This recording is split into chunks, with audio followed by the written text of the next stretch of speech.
Writing video game music is no ordinary task. It's unlike any other challenge in the realm of music composition. This is due to the fact that game music is interactive, which means that it's drastically different than scoring other forms of media. Its unique challenges require composers and sound designers alike to think beyond the limitations of mere mortals. So if you're someone who's a mere mortal, then you probably shouldn't be composing video game music. But if you're absolutely completely insane and you're wanting to get into the world of video game music, or you're already in the world of game music and you're wanting to gain some XP, then this video might just be for you. Here are 7 simple but highly effective creative tips that can help you write amazing video game music. Let's get into it. Before we get started, I should probably introduce myself. My name is Gabe, the audio architect. I'm a video game composer, sound designer, and developer. Welcome to my channel. If you're new, consider liking and commenting on this video and subscribing to help the channel grow. So the first thing that you should do before you even write a single note is know your game. Every game has a unique aesthetic, which is created by these foundational components like story arc, character design, environment, art style, and gameplay. These elements of course vary from game to game, but it's our job as composers to create a unique sonic identity for the game that we're scoring. And therefore, you need to immerse yourself in the game that you're scoring and understand its creative vision as thoroughly as you possibly can. This process is of course made easier if you have a comprehensive brief from the team that you're working with, but that isn't always going to be the case, especially if a game is early in development. Sometimes the people that you're working with, they might not have a solid idea as to how they want the music to sound, so it's really up to us to lay down the proper foundation in the preliminary stages before we even put our pens to paper, so to speak. Think about it like this. Composing music is like building a house. If you don't have a strong foundation, it doesn't matter how fancy the house is, it's still probably going to collapse on you at some point when you're on the toilet. So this leads us to tip number 2. Gather your references. Your references can act as a framework for the musical direction of the game that you're scoring, and having them is part of laying the proper foundation. Ideally, you should gather as many visual references as you can. But if you can't, then you can use visual references for other pre-existing games that are similar to the game that you're scoring to inform your work. And don't just stop at visual references, gather musical references as well that work with your game's aesthetic. And I know that you might feel that maybe using other musical references blocks your creativity or sense of originality, but it's extremely beneficial because it helps to eliminate stagnation and indecision in the compositional process because you're mimicking ideas that already capture what you're seeking to achieve. And if you can get a sense of what works and what doesn't work up front, then you're going to save yourself a lot of time and energy fixing mistakes or discarding pieces of music entirely. And trust me when I say that just because something sounds good in your DAW, it doesn't necessarily mean that it's going to sound good in game. Having visual and musical references will really increase the chances of you dialing in the musical direction a whole lot quicker.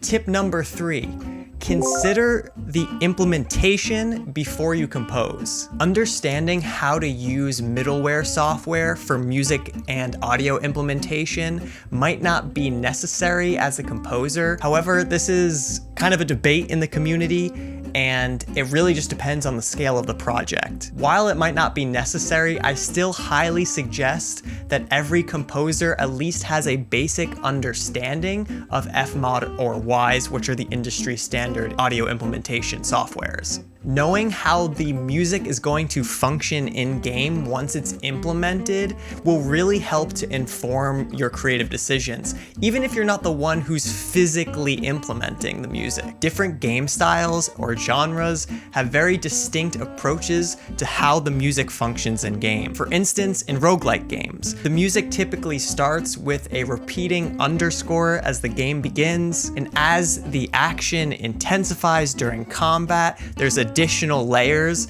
that are introduced to engage the player. Here's an example from a newer roguelike game called RoboQuest. Notice the musical loop before combat, the measure transitioning us into combat, and the layers that we hear when the player is actually engaging in combat.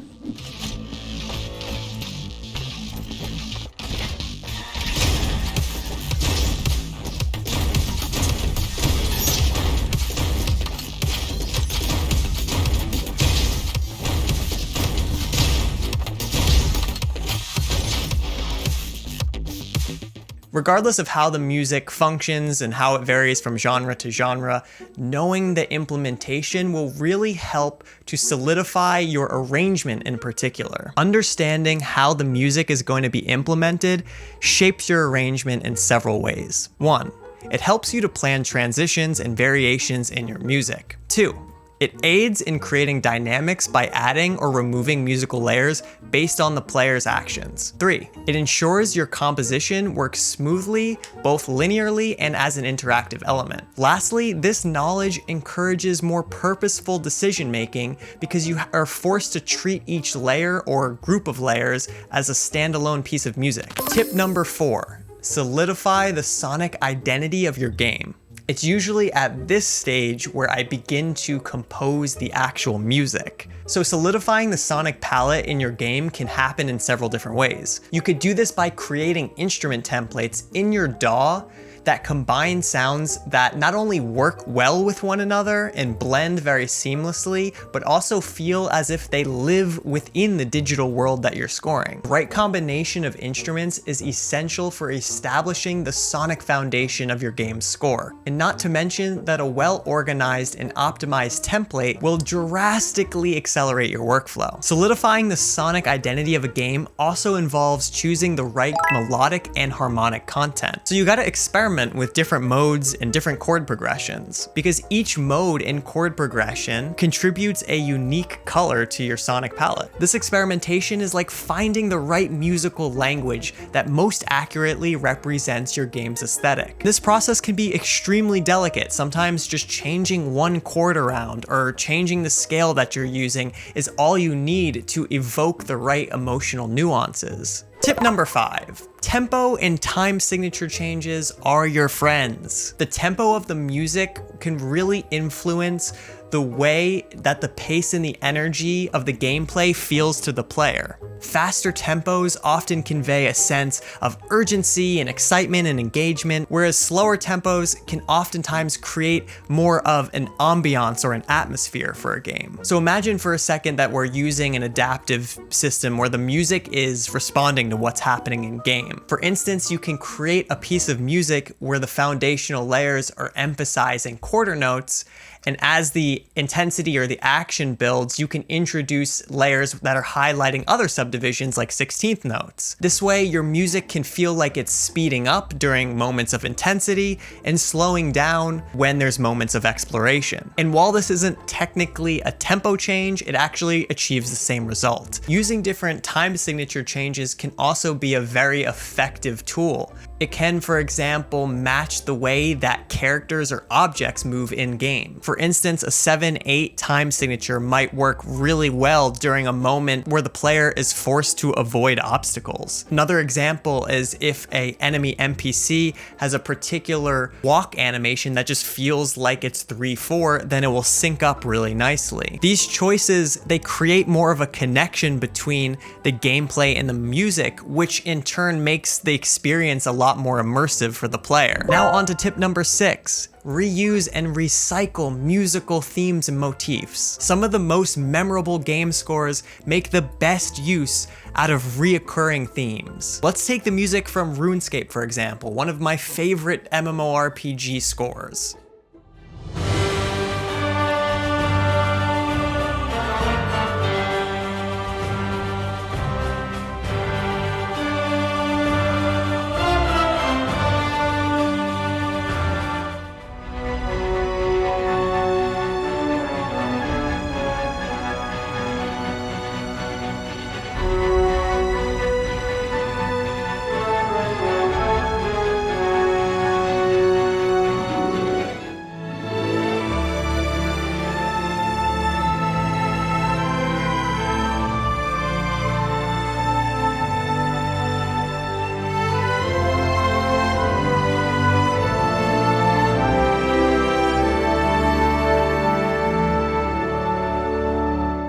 you can hear this one primary theme being used throughout the duration of the entire score. You can actually create an entire score just off of a handful of themes if you know how to create enough diversity and nuance within your score to make it memorable and fresh every time the player hears it. Here's a couple of ways that you can reuse and recycle musical themes. 1, you can flip your theme around and play it backwards after the player is familiar with its original iteration. 2, you can transpose the key in which your theme is played. 3, you can change the tempo and the time signature of the theme to give it a different feel. 4, you can keep the melody the same but switch up the chords that you're using. 5, you can use different instruments for your theme in different parts of the game. 6, you could actually drop hints of your theme in the background with secondary instruments counterpoint. 7, you can actually transform your musical theme into a different genre or style for versatility. There are so many ways to do this, but those are just a few simple examples. So don't necessarily feel like you need to reinvent the wheel every time that you go to write music for a big project. Reusing themes can give your score a sense of cohesiveness and continuity while also streamlining your workflow. So here's tip number 7, the last tip in this video. Practice scoring on your favorite games. This process where you recreate scores for games that you enjoy can drastically enhance your skills and build you quite the portfolio. Immersing yourself in scoring existing games can be a way of proactively elevating your skills, because by doing so you're actually encountering real-world scenarios which are forcing you to find creative solutions. In addition to that, having the music for the game that you're practicing on is also a really effective way of giving you a comprehensive analysis of techniques that are used within that score, which in turn serves as a blueprint for you to understand what works well in the context of that game. Because scoring interactive media comes with its unique challenges, a huge part of the learning process is analyzing and emulating the music that you love and the pieces that challenge you. If you really want to gain some serious XP, you need to practice scoring something that's going to push you out of your comfort zone. And don't be afraid to sound, well, slightly suckish. I'm sorry, you're gonna suck at first. That's just how it is, but it's okay. By consistently pushing yourself out of your comfort zone and regularly composing, you will gradually build the confidence in your skills. And before you know it, this collection of work that you're building through just practicing will actually serve as tangible evidence of your skills, which over time will lead to more paid opportunities. And with all of that being said, if you're looking to get into video game music and audio, or you're looking to level up your skills, I offer private lessons and a month-long coaching program. Check out my website for more details. You can also message me directly.